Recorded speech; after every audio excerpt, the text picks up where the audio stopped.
Nandito na ako sa meat section. Kukuha ako nito. Ay, ito pala. Ito. Pang tokwat baboy.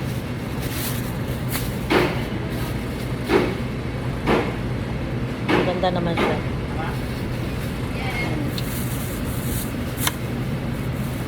Yan. Fresh siya, bagong hiwa.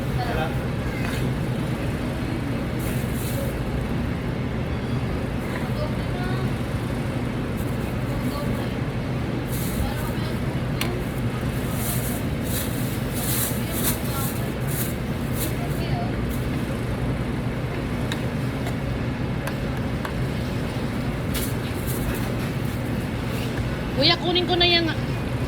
Kuya, pakichop ng maliliit. Pang minudo.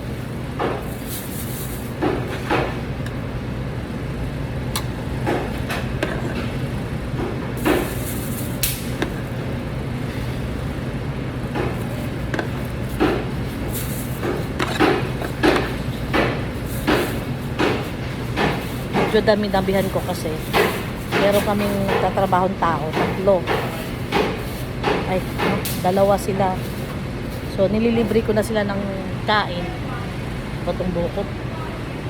Nililibre ko sila ng kain kasi para yung sahod nila sa isang araw malinis na. Kaya nililibre ko sila ng lunch.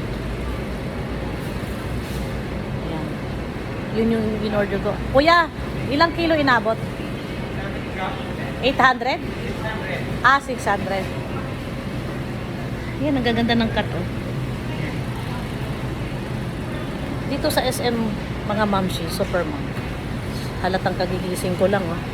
Ang tawag nito, basta maaga ka lang dito, magaganda ang baboy, yung baboy nilang nilalabas. Katulad nito, ang ganda, oh. Pata. Ganda. Yan, oh. Diba? Hangin. Oh. Humba. Masarap ito, humba. Yung... Fresh pa ba yan? Siyempre mga frozen pero sila, fresh sila dahil pagkatay naman sa kanila freezer kaagad sila eh. Humba, masarap sa humba. Dito din yung nila, pork chop cut, ang gaganda. Ang kapal ng pagkahiwa.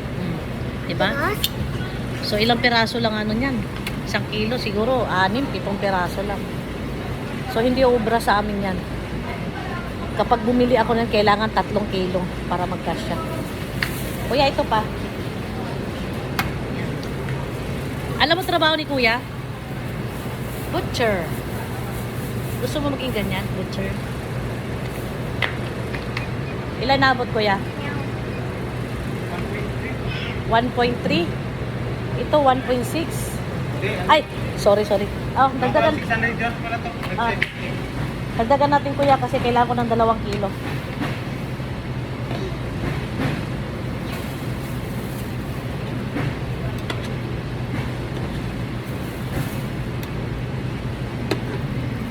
Yan, 2 kilo kailangan natin.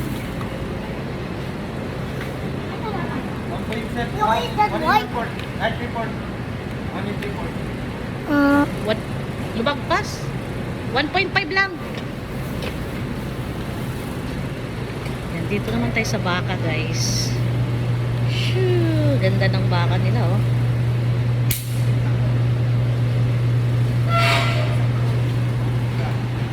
Tapos, bigyan mo ako, Kuya, ng kalahati dito.